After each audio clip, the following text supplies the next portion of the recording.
Donc, je Bon, m'adapte à ce dont vous avez besoin. Je vous laisse parfait. chercher. Yes. Je sors juste les questions, comme ça je les ai sous les yeux. Ouais. Comme ça. Alors, je vais pour commencer, je vais vous demander de nous présenter juste votre rôle professionnel. Donc, j'ai une double casquette. Je suis psychologue, psychothérapeute, Mhm. formée en psychotraumatologie. Et je suis aussi assesseur spécialisé en protection de l'enfant à la justice de paix de Lausanne. Ok, waouh. Ok. Vous avez fait quoi comme études? Donc, j'ai fait un master en psychologie. Mhm. Ensuite, j'ai fait 4 ou 5 années de formation continue pour devenir psychothérapeute. Et puis, j'ai encore fait une année de certificat en psychotraumatologie. Ok, waouh.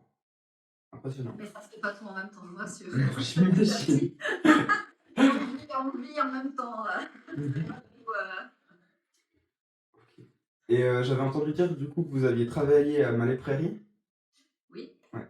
Qu'est-ce qui vous a poussé à justement accompagner ces personnes qui ont été atteintes de violences conjugales? Alors, c'est un pur hasard. Et je vais être complètement honnête et transparente. Trouver un poste de psychologue, c'est extrêmement difficile. Ça Donc, m'étonne pas. alors bon, ça m'intéressait de pouvoir travailler en traumatologie, ça c'est sûr. Mhm. Mais c'était pas parce que c'était des violences que je suis allée à Malais Prairie. Ok, Mais par contre, c'est grâce à Malais Prairie qu'ensuite je suis restée dans cette thématique. ok, Ouais. Mais c'était un hasard, on va dire. ok. Par contre, le kit, Trop bien. Quoi? évite de parler pendant, comme ça on peut récupérer les images. Mhm. Euh, vous utilisez quoi comme technique pour les accompagner? Ce que j'entends, c'est par exemple, est-ce que vous faites de l'EMDR? Est-ce que... Oui. Ouais. Donc je fais j'ai une approche EMDR et en thérapie sensorimotrice également. Mais ça, c'est pas du tout dans un premier temps. Ça, c'est des techniques qu'on peut utiliser si la personne, elle est, comme on dit dans le jargon, suffisamment stable. C'est-à-dire qu'avec toutes ces techniques EMDR et comme ça, on va aller, je m'excuse du terme, mais on va aller toucher là où ça fait mal. Hein. On va aller remuer la M, comme on dit. Donc, si vous n'avez pas assez de ressources, si vous n'êtes pas suffisamment bien, ben, vous pouvez pas vous effondrer hein, si on va toucher ça. Donc, la première grosse partie du travail, c'est un travail qu'on appelle de stabilisation. Ok. Travailler les ressources et puis que la personne elle puisse retrouver un petit peu d'énergie. Donc dans un premier temps, vous solidifiez les bases, c'est ça? Et après, vous passez sur de l'EMDR. Ben, si je vous donne un exemple, peut-être qu'il vous parlera plus. Si votre téléphone il a 2% de batterie et que vous voulez regarder un film sur votre téléphone, Ouais, ok. vous n'arriverez pas. Donc il faut d'abord recharger le téléphone pour pouvoir l'utiliser, pour avoir suffisamment de batterie pour faire autre chose. Ouais. Ok. Effectivement. Quels sont les principaux impacts psychologiques sur vos patients, patientes de ces violences-là? Bon, déjà, l'estime de soi, en général, qui est extrêmement faible. Après, ben, la mort. Alors ça, du coup, je ne les ai pas comme patients, mais une des causes des violences, c'est quand même la mort, il ne faut pas l'oublier. C'est des conséquences physiques, psychologiques. Et puis dans 60% des cas, c'est un trouble du stress post-traumatique. Ok. C'est quand même assez énorme comme pourcentage. 60%, ouais. Ça m'étonne pas en soi. Hein. Ben, ça vient vraiment. Les violences domestiques, c'est des violences qu'on appelle interpersonnelles. C'est de humain à humain. C'est pas comme si vous n'avez pas eu de bol, il y a eu une tempête et puis il y a un tronc d'arbre qui est tombé. Alors c'est terrible, mais j'entends, c'est la faute à pas de chance. Tandis que quand il y a un humain qui intentionnellement touche un autre humain, là ça vient toucher des choses beaucoup plus profondes. Ouais, ça c'est sûr. Ça ne m'étonne pas du tout. Est-ce que vous avez beaucoup de patients, patientes qui sont encore sous l'emprise justement de leur partenaire, de leur personne qui leur... Parce que du coup... Oui. oui. Alors s'il n'y a pas d'enfant, une fois qu'il y a une mise à distance de la personne qui a agi d'emprise, la personne petit à petit, c'est comme si elle avait du brouillard dans la tête et puis petit petit à petit de plus être en contact avec la personne, ça s'éclaircit un petit peu et la personne retrouve sa capacité à penser par elle-même, à faire ses propres choix, prendre ses décisions et à prendre de la distance par rapport à cette emprise. Mhm. Ça, Mais c'est- en général, quand les victimes arrivent, elles sont encore beaucoup dans l'emprise. Ouais. Quand il y a des enfants, c'est plus compliqué parce que du coup, il y a les passages pour le droit de visite, il y a les informations qui doivent se transmettre. Donc, l'auteur peut continuer d'agir de violence par ces biais-là. Donc, c'est un peu plus long aussi pour se remettre de l'emprise. Ça peut. Chaque personne est différente. Ça, c'est sûr. Mais du coup, vous en avez eu beaucoup de ces patients qui sont encore sous l'emprise de leur mari? Bah, 100% des victimes que je reçois Mhm. sont encore sous emprise quand Wow. elles arrivent en consultation. Ok. Et c'est des choses qui se déconstruisent petit à petit. C'est ça qui est extrêmement pervers et compliqué avec l'emprise, c'est qu'elle se construit petit à petit. Par contre, une fois qu'elle est installée, c'est vraiment compliqué, ça prend du temps. Mhm. Le facteur temps est extrêmement important pour la reconstruction de la personne. Ok. Wow. Si elle a beaucoup de capacités, beaucoup de ressources, elle va pouvoir sortir de cette emprise. Et pour autant qu'elle n'est plus en contact avec l'auteur aussi, hein, elle va pouvoir se reconstruire plus ou moins rapidement. Par contre, si la personne a encore des contacts, n'a pas du tout de ressources, hein, pas de famille, pas d'amis ou comme ça, ben, ça peut prendre plus de temps. Ok. Ouais. Ça m'étonne, ouais. Est-ce que vous avez un impact sur votre santé mentale ou de ces récits-là? Je trouvais cette question hyper intéressante parce que les thérapeutes donc, sont à risque de ce qu'on appelle le stress vicariant Mhm. ou la fatigue de compassion.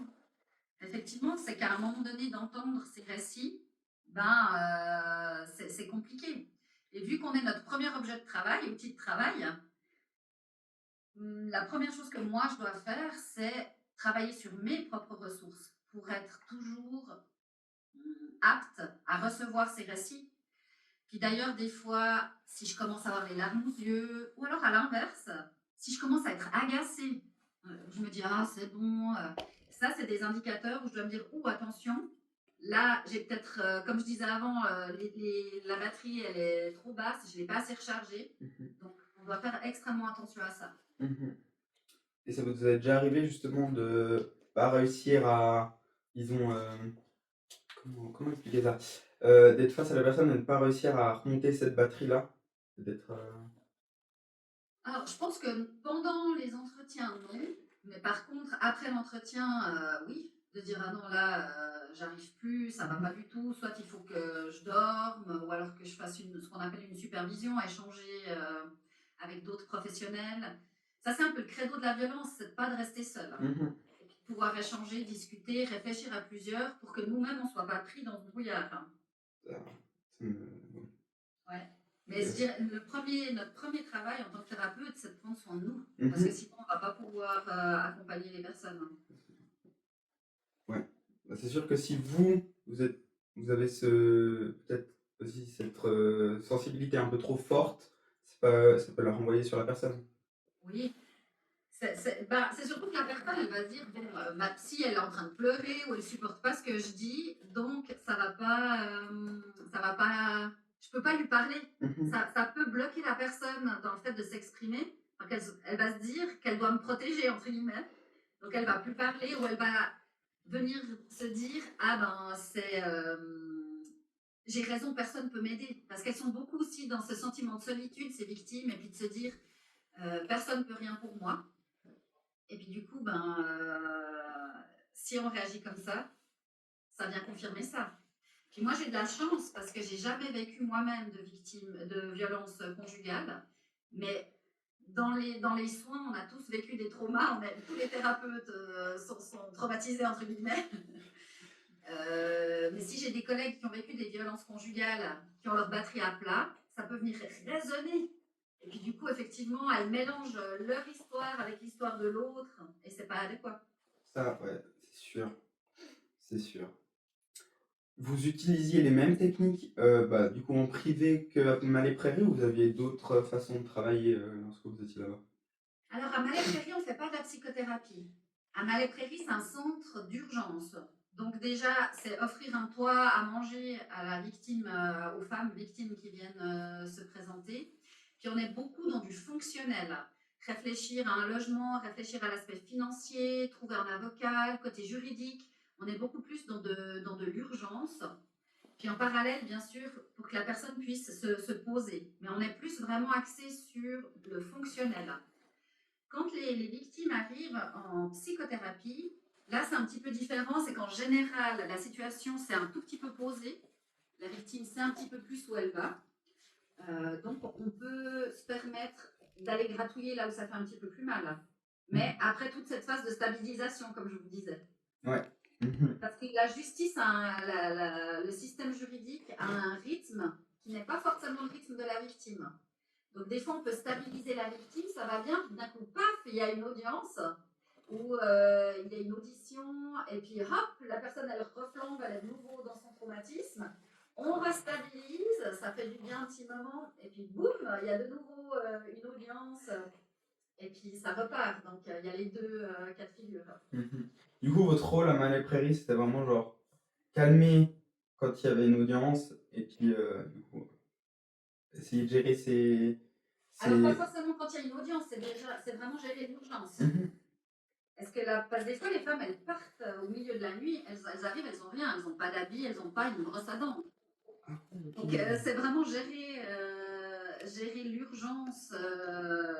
Je ne sais pas si vous connaissez la pyramide de Maslow, mais c'est déjà tous les besoins physiologiques. Boire, manger, après il y a la sécurité, avoir un toit.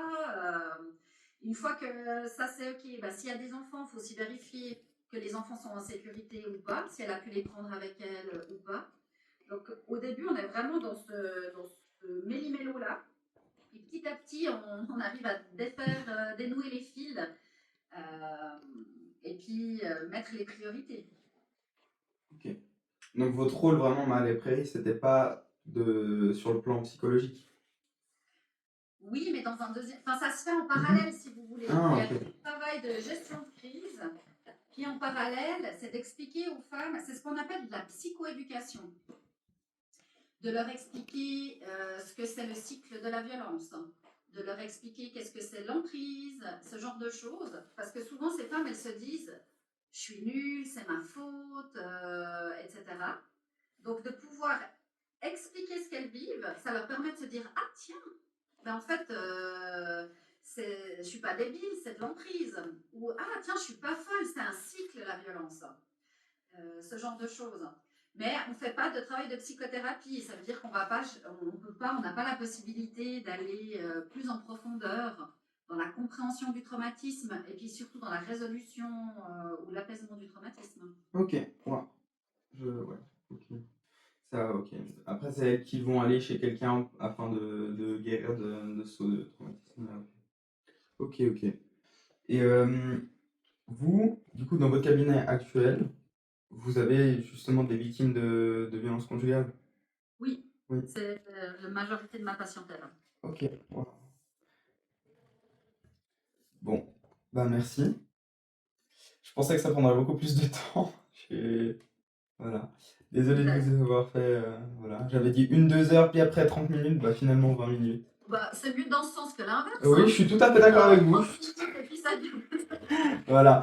Donc, bah merci beaucoup. Si jamais vous avez des questions qui vous viennent en faisant le montage ou comme ça, vous n'hésitez pas à m'écrire, hein, puis je réponds le plus vite possible. D'accord. Bah, merci beaucoup. C'est très gentil de votre part. Bon travail alors. Merci beaucoup. Merci. Et tenez-moi quand même au courant de votre note. Oui, bien sûr. Bien sûr. Au revoir. Merci Nickel, beaucoup. au revoir. Merci à vous aussi. Au revoir. Pourquoi j'ai l'impression que ça t'a enregistré? Arrête. Ça t'a enregistré. Ah, si. Là,